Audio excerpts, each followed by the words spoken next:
welcome to our episode about the movie, the short film we made. So this is a very impromptu episode where we're just going to talk about the movie, talk about the important pieces of it, why we made it, and I think we'll have a few episodes about this short film. So if you are listening to this right now or watching this right now and you have not seen our short film, what are you doing? Go watch the short film because it's great. It's literally 6 minutes. Right? It's like 5 minutes and then the credits, basically. It's 5 minutes and then the credits. 5:51, I think. Mm-hmm. Yeah. 5:51. Yeah. So it's 100% worth watching. So I think this first one we'll just talk about why we did this, why we made this. I said to Natalie one day, you know what we should do? We should make a movie. And her response was, can I write the script? So that's really how this got started. And the concept is, how can we illustrate the idea of embracing their reality, living in someone's world, doing what's true for them in a movie, in a way that is not hitting you over the head with it, but is also like a teaching moment, which I think was a really hard thing to accomplish. And so Nat tackled the script and did a beautiful job with it. And, you know, we went back and forth with it for quite a while. So I'll go throw this over to Natalie for this one. Yeah, so I've been working with Rachael for about 2 years almost, and the inspiration really came from her stories that she tells, because Rachael is very anecdotal in her approach to teaching, embracing their reality. And I also run the social media for Dementia by Day, and I've been to enough events that I'm familiar with a lot of the questions. So a really common question that we get from folks who are caring for a loved one with dementia is, what do I do when they ask me, where is my so-and-so? Or where is so-and-so, but the so-and-so is themselves, but when they were a kid. So since that was one of the most common questions, and it's such a great way to demonstrate embracing their reality, that was the jumping off point for Emily's character, Grace/Lydia. Yeah. Yeah. Originally, we had 2 days. We had 2 days worth of filming that we were going to do, because the script was, I don't know if the script was really longer as much as it was just we didn't know how to illustrate the concept of embracing their reality without doing a support group scene, which was going to be a whole thing, I think is probably the best way to describe that. Yeah, I mean, for me, I was just drawing from real life again. So we have a support group in real life. It's a vehicle to teach people about, how to communicate with their loved one with dementia. So it felt like a natural choice. But for a film, and probably Jess can talk about this a little bit more, and Emily, when you all first read the script, it's a little bit awkward. It does feel a lot more preachy, or, you're teaching a lesson, hello, class. I'm going to teach you about embracing their reality. So at that point, we made the choice to make Rachael a friend character who had been through something similar, because obviously this is something that we've seen time and time again. Yeah, I didn't want to be me. Yeah.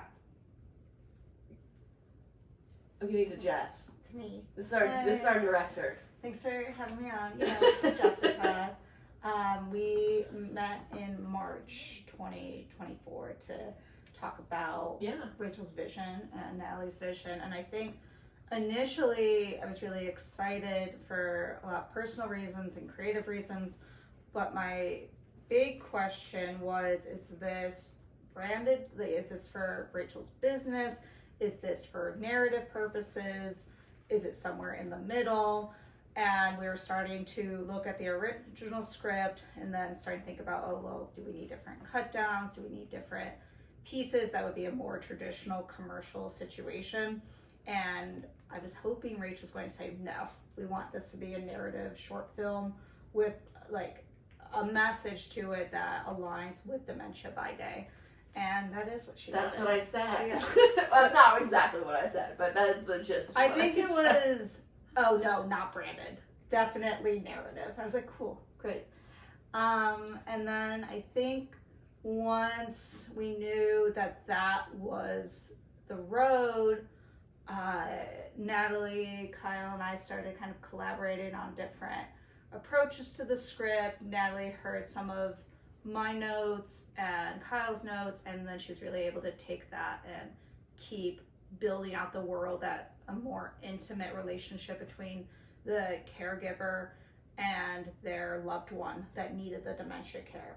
And I think that was something that really excited me about the project, was how to show the caregiver, Emily / Grace / Lydia, and how her reality is still valued and important to the scenario. And that's really from the perspective, to me, of the caregiver and how that they can relate to the person that they love and being able to have more empathy for their experience. And I think we do a good job of getting John's reality in this too, and his perspective.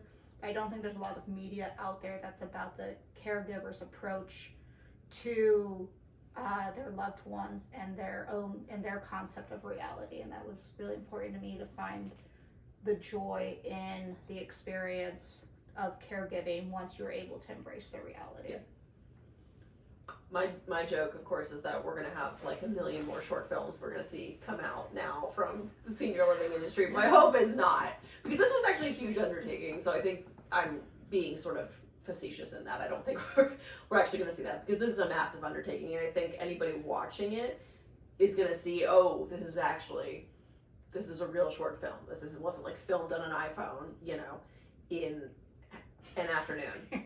This is being filmed on an iPhone, but not the actual movie. And then pretty quickly, I mean, like, honestly, within like 5 seconds of Nat sending me the script, I said, okay, well, I know who's going to be in this. I think I already knew, like, when we were writing it. I don't remember what point I said, oh, Emily's probably going to be in this. I think right away you maybe said, yeah, sure, you can write it, and Emily can be in it. I might have been in the same conversation. Yeah, I probably think we was. got lunch. You were pitching the idea with Emily attached to it.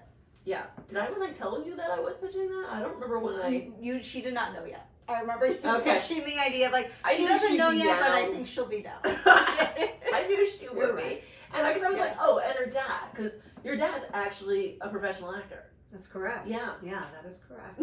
And then it was like, okay, we've got Emily and her dad, who's young dad. And we sent a picture. We said, Emily, can we get a picture of your dad? So then we sent the picture out, and it was actually Kyle behind the camera who said, that sort of looks like Ray. I'm like, oh, good.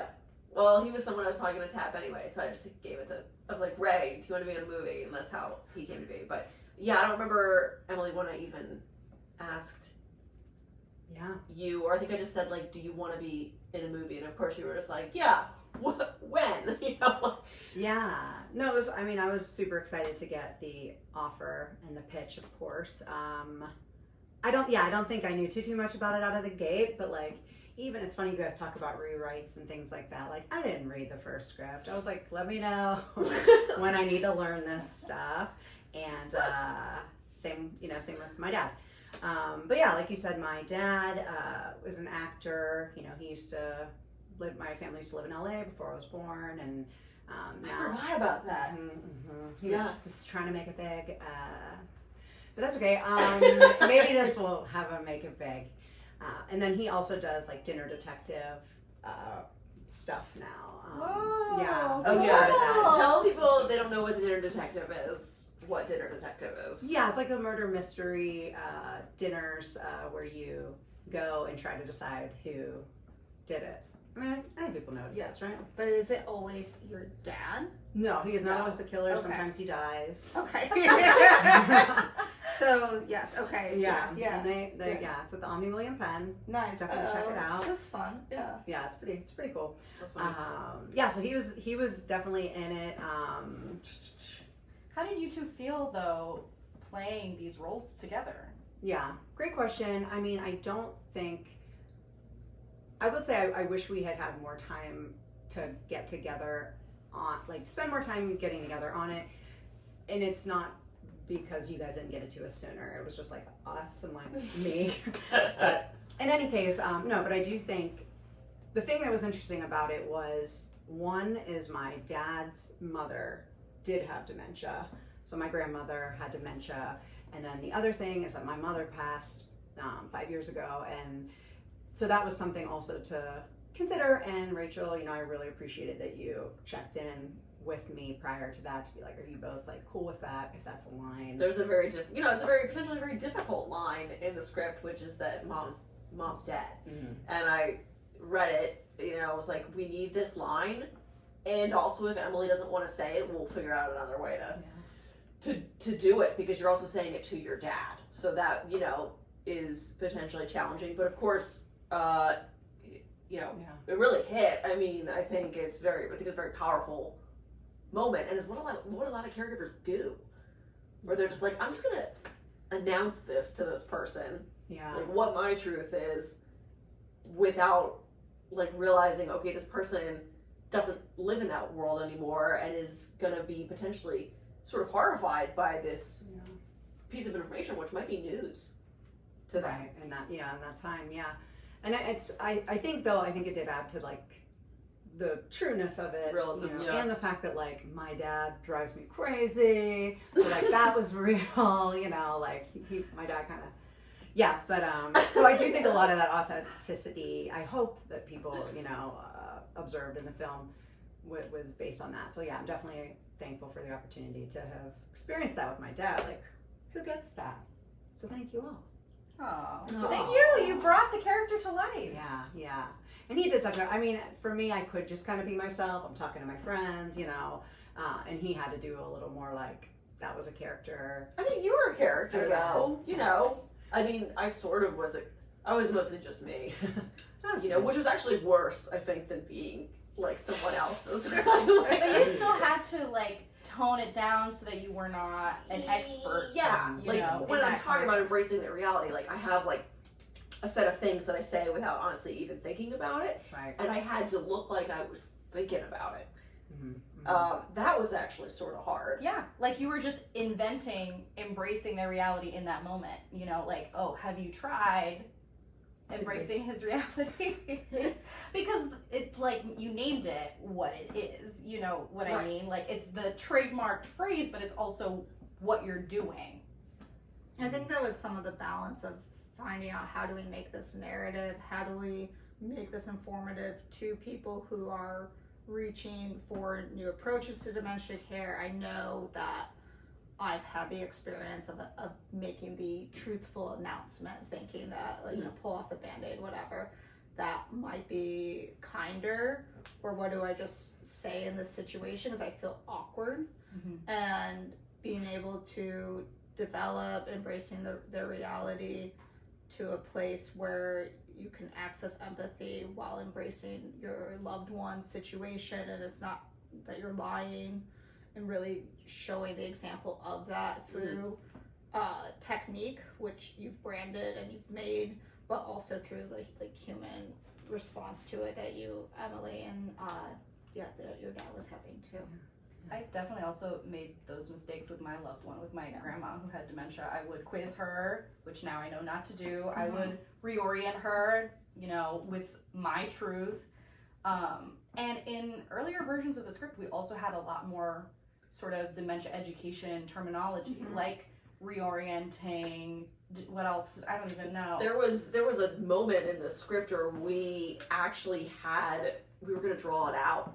Like literally, Emily was going to come back from a support group, and like over her shoulder, we were going to see. Remember this? We're going to see like a printout about embracing the reality, because we struggled with how to like make it not make it a teaching moment, but not make it so in your face. And I think we really pulled it off, but that was the hardest part. Well, and I admire that you weren't, I need to pack in as much as possible. And now having the final product with this one clear message, I think it's been so impactful because there aren't all these different terminologies people are trying to get around. And it's just this really a clear idea of something that's very complicated, but it's displayed, it's told in a way that's very concise and easy to connect with. And I think if we had made it more in depth like we originally were, it would have just become kind of infomercially versus this story that we made. I think we did a timeline confusion. What, in the original script? Didn't we? I don't know, but I love that now we have this site. Like Rachael had this idea to have embracing their reality.com, both. and like have a dedicated page on your website to the movie, just to show, you know, even though maybe we don't say timeline confusion or say people with dementia can use knives or say, hey, this is a workstation, like people can see that we really put thought into all these details and that they're included. The workstation's worth talking. I mean, yeah. So at the end of the film, Grace's dad has this workstation because he wanted to go to work, you know. So the implication is like next time he asks or says, you know, where are the keys, I need to go to work, she can tell him like, oh, actually you're working from home today, or just sort of tell him like, oh, hey, yeah, sit down and get started right here, right now. Some people have said, well, work from home didn't exist back then, but I do think in the moment he would embrace it and say like, oh, okay, like he sees all the stuff there, and I think that he would definitely go for it if this was real life, you know. What? Yeah, I've just had the real life of how do you get your loved ones with dementia or just not being able to know what place of purpose to put their energy, and then you give them the outlet and it's so easy to go with it. The brain isn't trying to like, oh, that's not how it's done. They're just really looking for the outlet of purpose. And I'm really glad that we were able to kind of wrap up. I feel like there are two storylines happening, and it was John trying to find purpose of the day, and it was Emily trying to embrace his reality. And I think that final scene of John at the workstation doing the mission that he initially had set out on, while also engaging with Emily and asking Emily where Grace was, thinking that she was his wife, and Emily being able to lean into, okay, I'm going to just ask him, where does he think Grace is? And being able to have both of those thought processes happening with John. I'm working from home and I'm thinking about where my daughter is at the same time, allowed for this moment of peace and tranquility while they're making dinner together, versus what happened at the beginning of the story was John just leaving the house, leaving the premises, Emily having to hunt him down, which are all things that I think like I've experienced. I think everyone here has experienced in some way. I think a lot of our crew experience. It's been amazing how many people have reached out or have had conversations with loved ones about their how they're relating to the material in a really like deep and vulnerable way. Yeah, that's exactly what I was going to say. Is it's been incredible to hear that as we shared it, the people who are coming out, I don't want to say coming out of the woodwork, but people maybe I haven't talked to for a long time who were saying, you know, I have a friend who is a professor at Pitt who was like, I'm just about to talk about dementia in a class. This is a great thing I could pull in. A person who works with, elder folks who said I could use this with their families, and then all the individuals who said like, I experienced this. Like, it's just not something that you think about or that I was thinking about while I was doing it, but it's very, very apparent how relatable it was, and how many people said they cried. Yes. A lot of people said they cried. Yeah. I cried when I first watched it. Yeah. I thought you were going to say I cried when I was like writing the script. This is amazing. Wow. Well, you know me well. No, I didn't. But watching the rough cut for the first time, definitely, the mirror moment gets me still every time. I'm just like, really. The one where they're in the kitchen. At the end, the mirror moment at the very end in the kitchen. We used mirrors a couple times. Yeah. We used mirrors a couple times in the beginning. Actually, in the beginning at the end, there was a lot of. There were a lot of little things, I think, and I think that with the website you can go and watch the movie, but then you can also go to embracingtheirreality.com or just go to our website, then go to Discover, and there's the film, and we have like all the breakdown of here's why we did this. Yeah, which I think is important. The mirror aspect was really important to me on how we want to perceive ourselves. Yeah.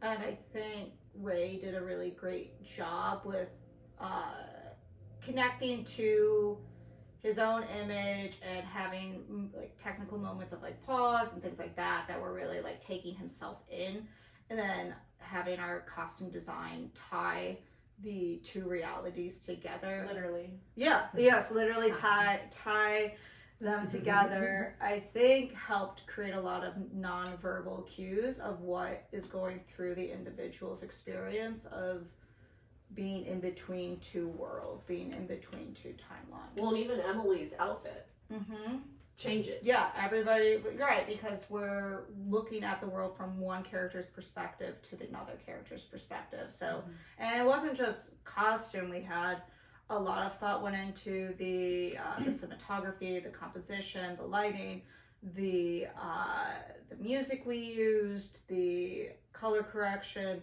to create these two different worlds that are representative of, you know, how we're processing time in our own space.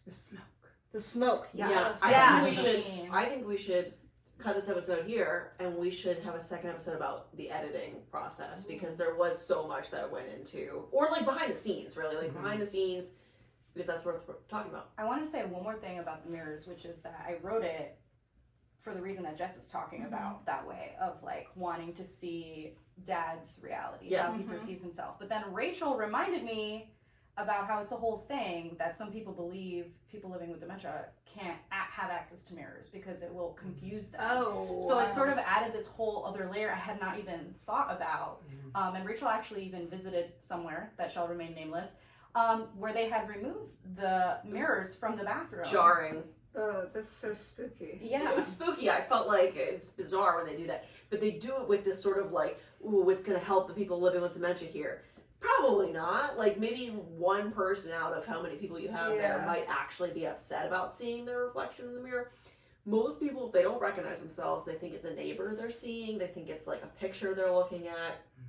Or they just don't take any notice of it at all. Not having a mirror, like, was super weird, especially because I was doing a speaking event. So I, like, went to, like, wash my hands and, like, look in the mirror, like, check my lipstick, and I was like, and I can't see myself. And I have no mouth. Great. And you know who uses mirrors in his films? M. Night Shyamalan. Oh. So essentially... M. Night Shyamalan and I go way back. Way back. We do. I've actually met M. Night Shyamalan. Really? Is it Yes, your it makes reality sense. or is it his reality? Remember? Wait, what? What? Should our Come on. third episode be with M. Night Shyamalan? Yeah, Oh, can let I me throw just get it? him on the improv phone. Yeah, in the improv. Wait, what do you mean you were in The Sixth Sense? We've talked about this. No? We haven't talked about this? I don't think so. That's Were you an dead? episode, Were you but a we're dead not. people? I auditioned for the girl under the bed, Misha Barton. But Misha Barton got it, because I was like 10 at the time, and they wanted like a 13-year-old. So they put me as an extra in the movies. But the scene that I'm in is like completely cut. I'm in the... it was the whole day of phone filming in Bottoms Row in Philadelphia. Yeah, anybody watching or listening to this, I was a professional actor for like 10 years. So, like, you know, when I was a kid. So, like, ages like 8 to 18, I went on auditions all the time. I would, like, leave school and go to Philly or New York and, like, audition. So I was in a bunch of videos and commercials and stuff like that. Wild. No, Yeah. I mean, zero. Yeah, I'm speaking in a King of Prussia, but the thing about King of Prussia is that I was in a series of King of Prussia Mall commercials. Of course. Full Yes. circle It's a moment. great That'll be the fourth series video. of commercial It's the video. most successful mall in the world. A summary. It's of a very As of- successful. It is a successful mall. It's a big mall. It's crazy. Thanks to that it's you. still a mall. It's because of me. Yes. It's because of me in the late '90s, early 2000s.